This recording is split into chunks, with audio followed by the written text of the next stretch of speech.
It started with a clock, a strange, dusty antique clock in the corner of a curiosity shop, wedged between a laundromat and a pet store. The store wasn't there yesterday. Maybe Mason had never noticed it before.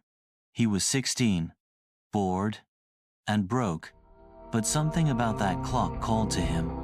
It ticked backwards. The clockmaker appeared silently beside him. "It's not for everyone," he said, "but maybe it's for you." "How much?" Mason asked. $1. "But there are rules."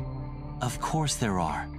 He paid the dollar, not because he believed in magic clocks, but because weird was better than boring.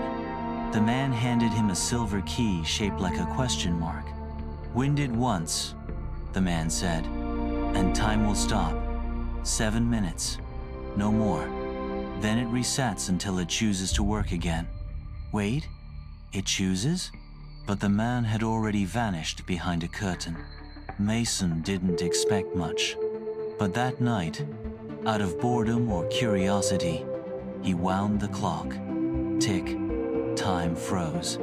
Everything stopped mid-blink, mid-sneeze, mid-thought. The world became a photograph. Only Mason moved.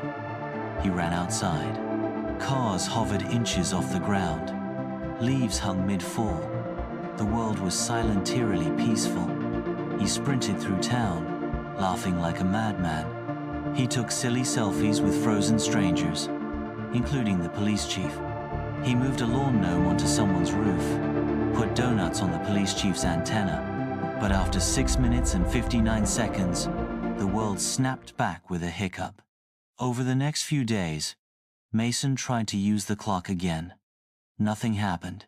He waited, wound the clock, waited again. A week passed. Then one day, right before a math test, he wound the clock without thinking, and tick. Time froze again. 7 minutes. Just enough to peek at the answer key, write down the whole test, and draw a mustache on the classroom skeleton. The clock became his secret weapon, but it never worked when he wanted it to, only when it decided. It saved him once from a bike crash, once from saying the wrong thing to his crush, once from falling down an escalator. He came to realize the clock wasn't there to help him cheat. It was there to change him, to teach him when to act, not just how. Then one day, it stopped working altogether. He wound it. Nothing. Again. Still nothing.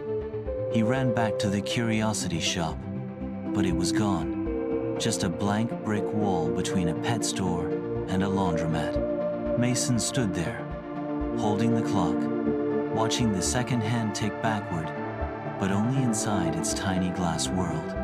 He never found the shop again, but sometimes, when life felt like it was spinning too fast, he'd take out the clock, wind it just once, and wait, just in case.